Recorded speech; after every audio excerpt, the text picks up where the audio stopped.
Is this Putin's war? Is this Russia's war? Whose war is it that he's initiating when he makes that announcement? Information has been controlled inside Russia for such a long time that it would be a surprise if the Russian people were actually enthusiastically behind this war. Many of the soldiers sent to fight it are evidently surprised that they're at war with Ukraine. And you see in the levels of desertions that they are not particularly committed to the undertaking. So it wouldn't be a surprise if Russian civilians were likewise surprised by what's happening. But Putin has conditioned the information space within Russia, and since the war began, he's been shutting down every independent outlet, not just foreign broadcasters like the BBC and Voice of America, but Russian stations as well. Shut down the last independent media in Russia during the war. So he clearly doesn't think he's succeeding at shaping Russian attitudes. Otherwise, he wouldn't feel the need to shut down even Russian stations that have already been censored. That's really interesting. I mean, but it's not like there's a demand from the Russian people to invade Ukraine, or that there's an imminent threat. That I mean, is he responsible for this? You're quite right. There have been scores of protests by Russians against the war since it began. And that's an incredibly beautiful thing, given the dangers people run in Russia for expressing dissent against the government. I mean, over 7,000 Russians have already been arrested by their government, and yet protests in St. Petersburg and other places continue to be large, and that's incredibly courageous of Russians to protest their government in that way. And it suggests that there isn't widespread support for the invasion, and that in fact Putin runs the risk of significant erosion of public support for him because of this. So our project's trying to understand what brings him into that moment, and it's a biography, and we're going to go back and look at his life. And so I'd be curious, do you think that you can understand this moment by looking at Putin's past and where he came from and what he's been doing, especially over the last 20 years and since he's been in power? Yes, I think you can. In 2007, he gives a remarkable speech at the Munich Security Conference in which he describes the collapse of the Soviet Union as the greatest geopolitical catastrophe of the 20th century, which is not how most people, even most people who were citizens of the Soviet Union, view its collapse. And the nostalgia he has for recreating a sort of Russo-centric imperium as though he's Peter the Great really is increasingly palpable in the last 10 years. And what do you see when you watch that, as far as the signal that's being sent? If you don't want to be in Putin's mind, but when you are watching that relationship, when you're watching Trump and the way he talks about Putin, what signal do you see being sent? That President Trump is clearly in way over his head and probably a danger to the security of the United States. One of the things Trump comes back to again and again during his presidency is NATO, is the role of the alliance, is the relationship with Europe. You know that I want to know what Putin thinks about it, but what signal is being sent during those years, and what happens to that alliance and that relationship?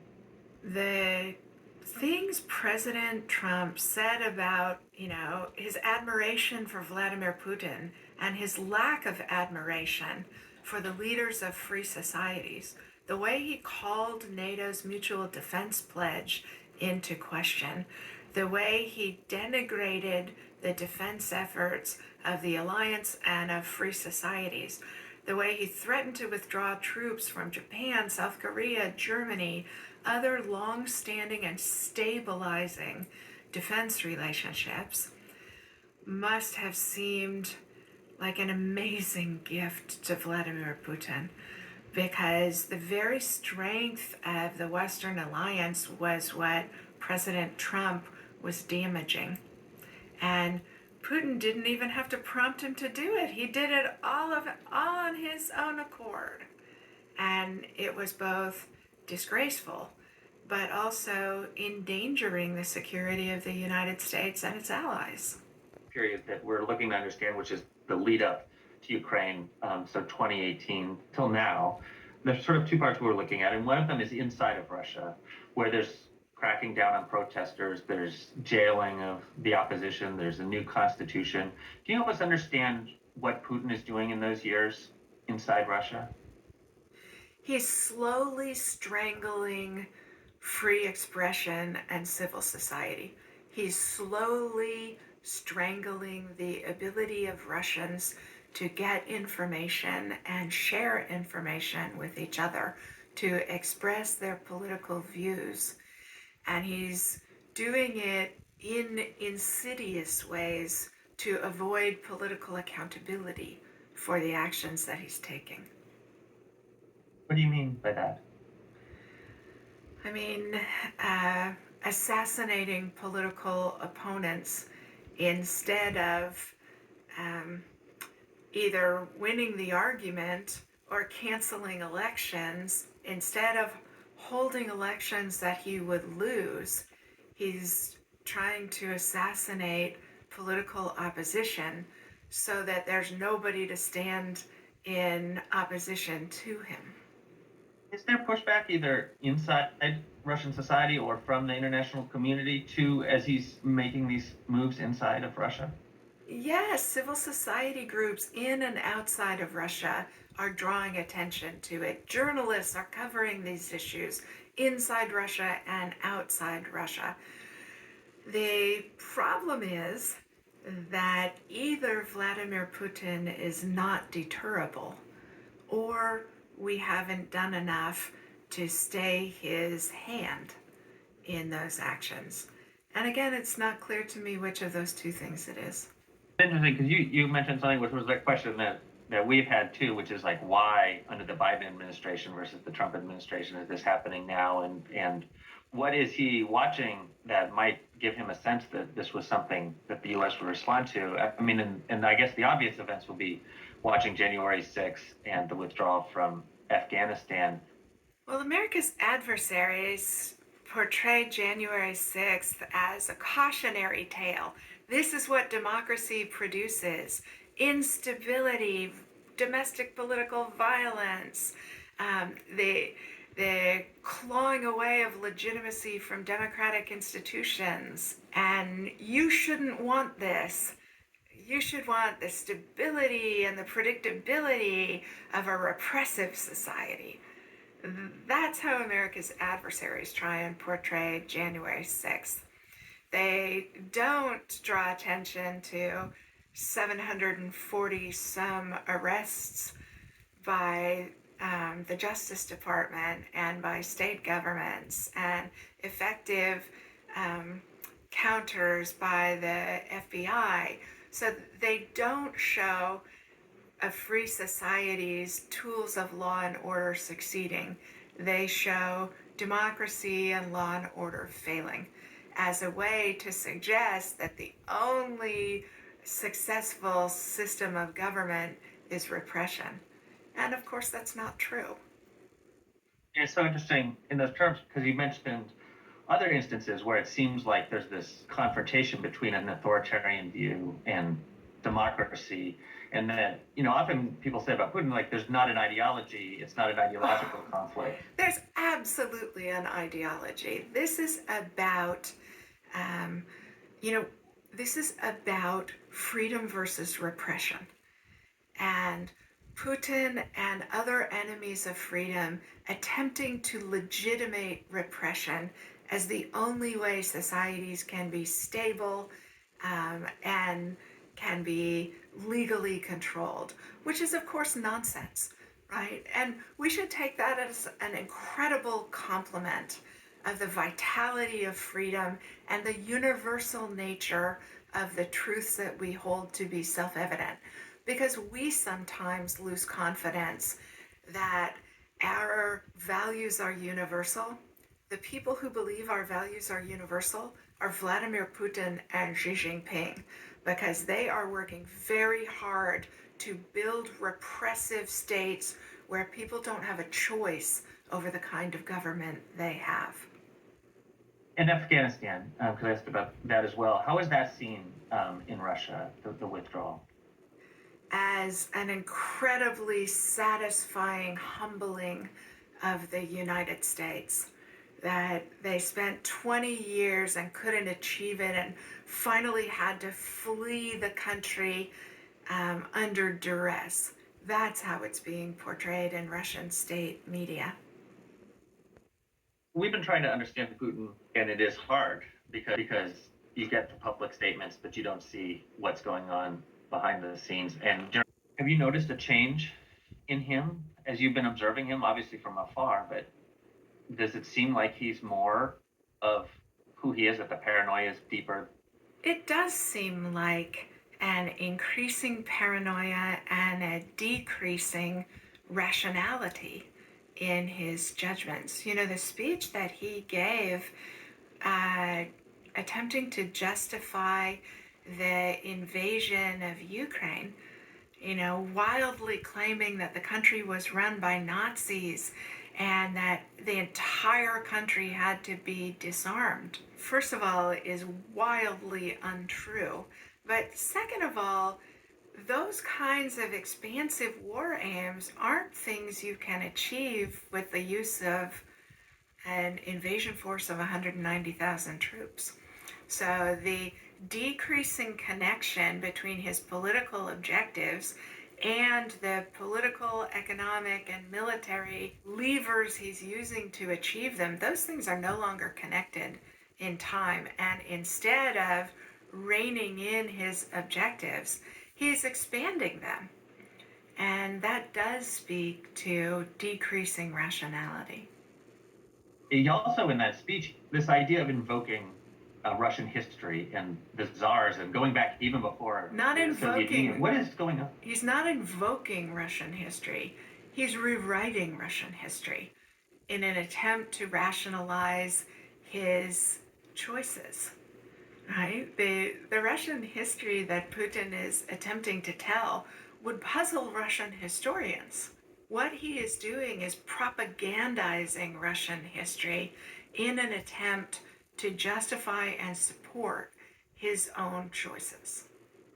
Watching everything that's happened over the last 6 months leading up to this moment, is this war something that happened that was a moment of opportunity that he seized, or was this something he had been plotting towards?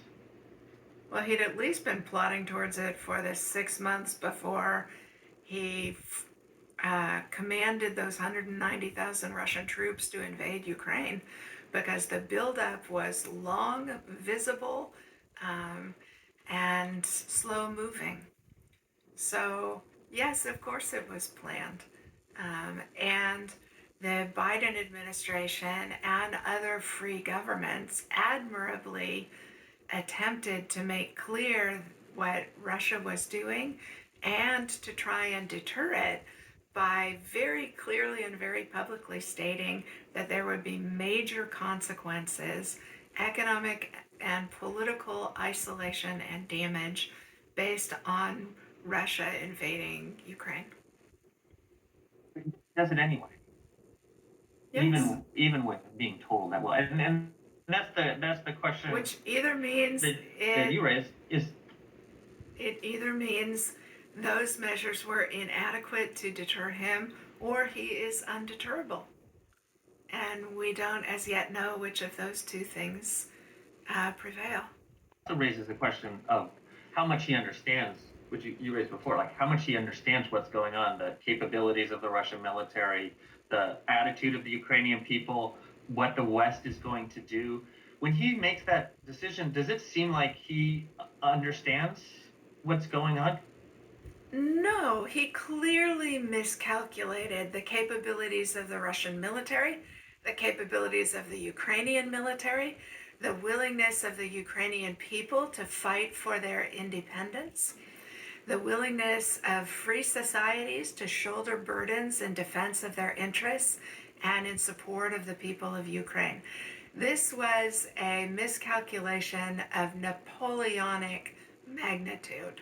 And one of the things we should be worried about now is Vladimir Putin being a rat trapped in a corner and willing to do lots of damage to everything else on his way to failure. How much has Putin risked? How much has he gambled on this for himself, for Russia? How big a gamble was this? It's an enormous gamble. It's pushing all of your chips into the pot. And that should worry us about both his willingness to take de-escalatory steps in this crisis, and also whether there's anything plausible that he can be offered short of Ukraine's capitulation that he will accept. It's incredibly dangerous that Vladimir Putin is willing to destroy Russia's economy, to make Russia an international pariah, to see the complete isolation of his country and the destruction of much of the Russian military by Ukrainian forces in this invasion in order to prevent a country on Russia's periphery from becoming stable, democratic, and prosperous. My last question is, given all of that, he's still saying we're proceeding, we're going to achieve the goals. They're threats, they're not veiled threats about nuclear weapons. Yeah, How dangerous is Vladimir Putin at this moment? I think it's incredibly dangerous because, exactly as you said, he's willing to make incredibly reckless threats of nuclear war, not just verbal threats, but also claiming that he's raising the nuclear alert rate on Russian nuclear forces. Those are very dangerous and destabilizing moves, and he is making them in order to try and prevent the West from assisting Ukraine to defend itself. That's a very reckless set of moves by Vladimir Putin. And yet, the West continues to take a partisan side in favor of the people of Ukraine, in favor of their independence, in admiration of their willingness to fight for their country. And so we are delivering weapons to the Ukrainians. We're delivering intelligence to the Ukrainians. And if Russia continues to fail to win in Ukraine, the likelihood is pretty high that Russia will begin to target those weapons deliveries. There are a lot of ways Western countries could still be dragged into a war against Russia, even though that's clearly not what we want.